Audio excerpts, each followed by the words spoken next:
In 2003, he formed a new company, Digital Chocolate, to develop software for cell phones. The ongoing challenge for Hawkins is convincing phone companies to move beyond tried and true games. Because they seem to think that, well, hey, you know, Pac-Man was created 30 years ago, and that may as well be the best thing ever for your mobile phone. And I'm thinking, well, how could that possibly? That's a little like saying Gone with the Wind is going to be the best thing ever that you're going to see on a DVD.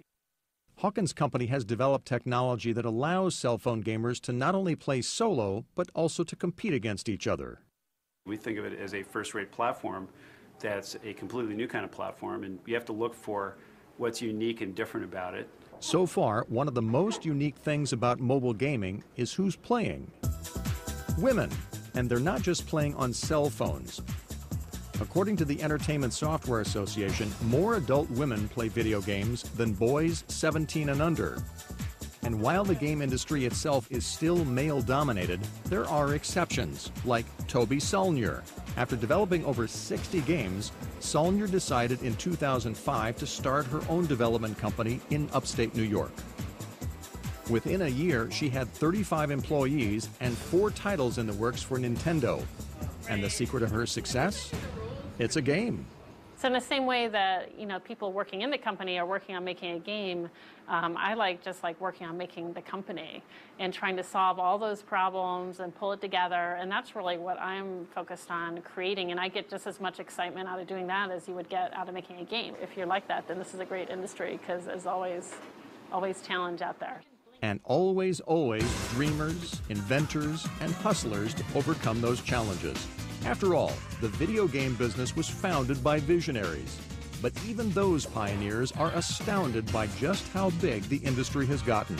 When I did video games, it was one engineer sitting at a table for a few months, controlling everything. Today's video games, I could no longer do those and I could make a movie. You know, it's a completely different world. Who knew what would happen to electronic technology? Could you begin to think of what a microprocessor was going to do for business in 1966, 67? There wasn't even a word, never mind a reality. I envisioned it becoming large. I don't think I ever felt that it would be larger than the movie industry, theatrical tickets. I don't think I ever foresaw that. One thing, however, is clear. Video games paved the way for the interactive technologies that we now can't live without. The internet, the iPod, even ATMs. It's only really now that we're kind of reaching the zenith of this video game culture where everything must be interactive and everything must have some level of interactivity or ability for it, or it's quickly becoming a dinosaur. And so we are living in the video game world now. Game over.